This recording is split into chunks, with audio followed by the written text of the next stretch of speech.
How to calm an overthinking mind. Anxiety is the dizziness of freedom. Søren Kierkegaard. Most people try to stop overthinking by fighting their thoughts. Psychology suggests this often makes the problem worse. The more aggressively the mind tries to suppress fearful thoughts, the more dominant those thoughts can become. Psychologist Daniel Wegner demonstrated this in his famous white bear experiment. Participants were told not to think about a white bear. Ironically, most became unable to stop thinking about it. The same thing happens with overthinking. The mind says, do not think about failure. Do not think about rejection. Do not think about the future. And the brain becomes even more focused on those fears. This is because the nervous system interprets suppression as evidence that the thought is dangerous, and dangerous thoughts receive more attention. This is why mentally healthy people do not necessarily have fewer negative thoughts. Often, they simply relate to thoughts differently. Modern psychology calls this cognitive distancing, the ability to observe thoughts without automatically believing them. Instead of saying, "This thought is true," the person learns to say, "This is a thought my mind is producing."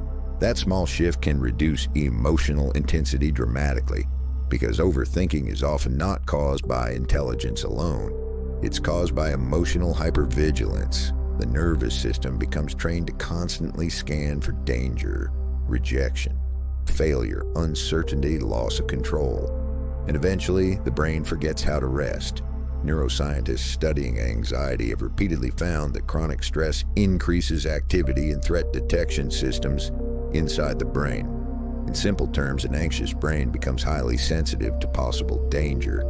This is why overthinkers often struggle to relax. Even in peaceful situations, the body remains psychologically prepared for something bad to happen.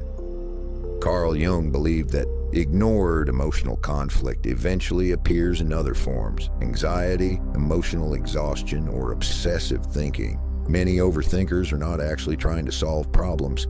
They are trying to create emotional safety, but the mind cannot think its way into permanent certainty. And this is where many people become trapped. The brain begins believing, if I think more, I will finally feel safe. But excessive thinking rarely creates peace. Often, it creates paralysis. Psychologists sometimes call this analysis paralysis. The person becomes trapped between possibilities instead of acting. And action matters psychologically, because the brain often calms itself through experience, not endless prediction. This is why therapists often encourage gradual exposure to feared situations. Avoidance temporarily reduces anxiety, but strengthens fear long term. The brain learns, if I avoid this situation, I stay safe. So the fear remains active. But when people slowly face uncertainty, the nervous system begins learning something new.